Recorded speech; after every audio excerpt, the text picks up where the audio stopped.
Perder a aderência da dianteira é uma das experiências mais assustadoras que o motociclista pode enfrentar. Diferente das derrapagens da roda traseira, que às vezes podem ser controladas, quando a dianteira escapa, quase não há chance de recuperação. Grande parte desse medo vem da falta de compreensão sobre o que realmente causa isso. Com uma visão mais clara dos fatores que contribuem para isso, os pilotos podem reduzir essa ansiedade e evitar ativamente os erros que levam à perda da dianteira. Então aqui está uma análise dos principais motivos pelos quais isso acontece e o que pode ser feito a respeito. Deixando de lado o cenário óbvio de passar por cima de um derramamento de diesel, olhando para trás, durante o tempo passado nas pistas, uma situação acontecia praticamente em todo o track day, sem exceção. Um piloto saía dos boxes confiante demais com os pneus frios, fazia algumas curvas e, de repente, a dianteira dobrava e as bandeiras vermelhas eram acionadas. Pneus frios são uma versão desse problema, mas a questão mais ampla é que os pilotos exigem mais dos pneus do que eles podem entregar naquele momento. Seja um pneu de qualidade que ainda não atingiu a temperatura ideal de funcionamento, ou um pneu gasto que simplesmente não consegue oferecer a aderência necessária, o resultado é o mesmo. Esse é um erro que acontece até com pilotos experientes. No início das pilotagens em pista, é comum usar um jogo de pneus por muito mais tempo do que o recomendado, até que o pneu dianteiro finalmente cede, causando o que parece ser um grande deslize, mas que geralmente é de apenas alguns centímetros. Em alguns casos, a inclinação da moto salva a situação, mas o problema de fundo, ignorar o que os pneus estão comunicando, é o que coloca os pilotos em risco. Isso vale igualmente para as ruas. Se os pneus não tiverem boas condições ou não forem adequados para as condições em que se está pilotando, o risco de perder a dianteira aumenta significativamente. Tudo mais discutido aqui basicamente determina se os pneus vão perder aderência em algum momento. Ter os pneus certos e em boas condições oferece o maior potencial de aderência e a maior margem de segurança. Mas os pneus têm seus limites, e uma das formas de sobrecarregá-los desnecessariamente é pilotando de forma tensa. Segurar o guidão com força demais impede que a dianteira faça seu trabalho de acompanhar o relevo da pista e absorver imperfeições, e isso se torna especialmente perigoso em ângulos de inclinação mais altos. A maioria dos pilotos sabe que segurar o guidão com força excessiva é um problema, mas poucos entendem por que isso acontece em primeiro lugar. Na maioria dos casos, isso se resume a uma de duas coisas. A primeira é a posição incorreta do corpo. Seja por não engajar ativamente a parte inferior do corpo para aliviar a pressão das mãos, seja por estar em uma posição que dificulta esse engajamento, o que acaba tendo o mesmo efeito. A segunda causa, menos comentada, é a tensão mental. Ansiedade, concentração intensa ou simplesmente estar sem prática podem fazer com que o piloto fique tenso sem nenhum motivo físico para isso, e muitas vezes sem perceber que está acontecendo. Até pilotos experientes passam por isso depois de um longo tempo sem andar na pista. O esforço para ser deliberado e preciso em cada movimento pode, ironicamente, fazer com que as mãos apertem demais o guidão. Corrigir isso começa com a consciência. Prestar atenção em quão forte você está segurando o guidão e perceber quando a tensão aparece é o primeiro passo. A partir daí, um lembrete consciente para relaxar geralmente já resolve. Se afrouxar a pegada parecer difícil ou desconfortável, provavelmente é um sinal de que é um problema de posição corporal que precisa ser corrigido.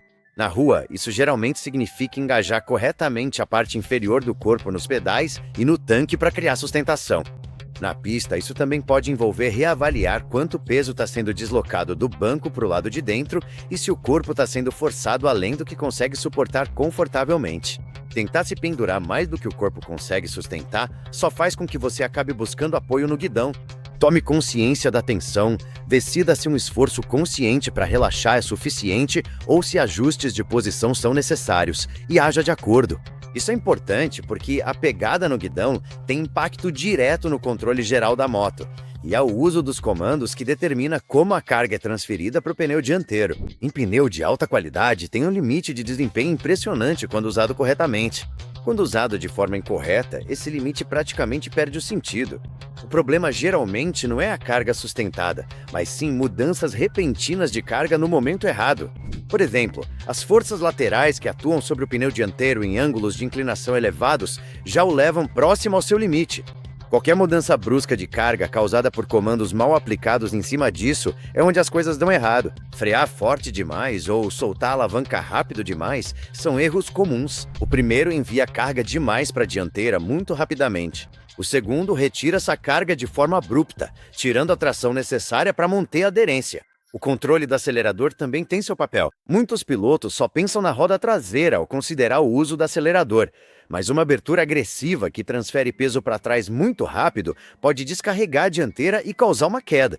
Perdas na dianteira causadas pelo uso do acelerador não são o cenário mais comum, mas certos lugares já pegaram muitos pilotos de surpresa.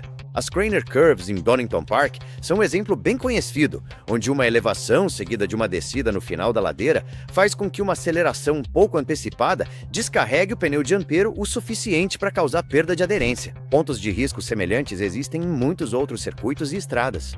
Motociclistas de rua podem achar que essa parte é menos relevante, já que raramente atingem ângulos de inclinação extremos, mas as mudanças nas condições do asfalto tornam isso muito aplicável. Pilotar em tempo chuvoso ou em uma curva coberta de lama exige comandos precisos e suaves, mesmo em ângulos de inclinação moderados. Um controle ruim nessas condições pode causar a perda da dianteira com a mesma facilidade. O princípio é simples: acione e solte tanto os freios quanto o acelerador da forma mais suave possível, especialmente na fase inicial de cada comando.